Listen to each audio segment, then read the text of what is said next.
आगे बढ़ते हैं, बात लोकसभा चुनाव की, क्योंकि लगातार हो रही है। तो लोकसभा चुनाव की बिसात बिछ चुकी है, मोहरे इस खाने से उस खाने में शिफ्ट हो रहे हैं। यूपी में अब तक 10 बड़े चेहरे हैं जिन्होंने पाला बदल लिया। इनमें 2 ठाकुर, 2 ब्राह्मण और 3 मुस्लिम और 1 पंजाबी खत्री, दलित और 1 जाट। इन नेताओं का क्षेत्र में अपना वजूद रहा है और अपना वोट बैंक भी है। तो जाहिर है इनके पाला बदलने से चुनावी समीकरण भी बदलने वाले हैं। तो चलिए आपको बताते हैं किन किन नेताओं ने अब तक अपनी पार्टी छोड़ी, किसने बगावत की और उसका कितना और क्या क्या असर पड़ सकता है। पाला बदलने वाले यूपी के बड़े चेहरों की अगर बात करते हैं, 2024 का चुनावी समीकरण इनके आने से, इनके इधर उधर जाने से बदलने वाला है। उनके नामों में अगर बात करते हैं, 2 ठाकुर, 2 ब्राह्मण, 3 मुस्लिम, 1 पंजाब खत्री, 1 दलित, 1 जाट। अब देखिए, सबसे पहले बात करते हैं मनोज कुमार पांडे की।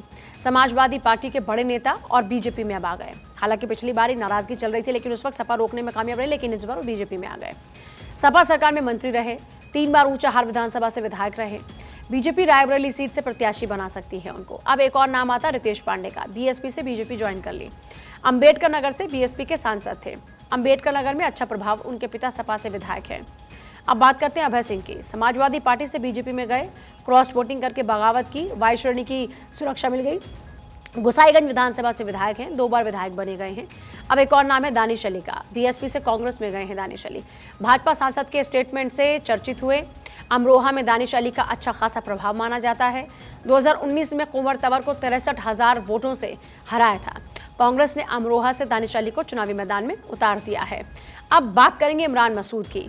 बसपा से कांग्रेस में गए, एक बार नगरपालिका चेयरमैन, एक बार विधायक। सहारनपुर नगरपालिका चुनाव जीता।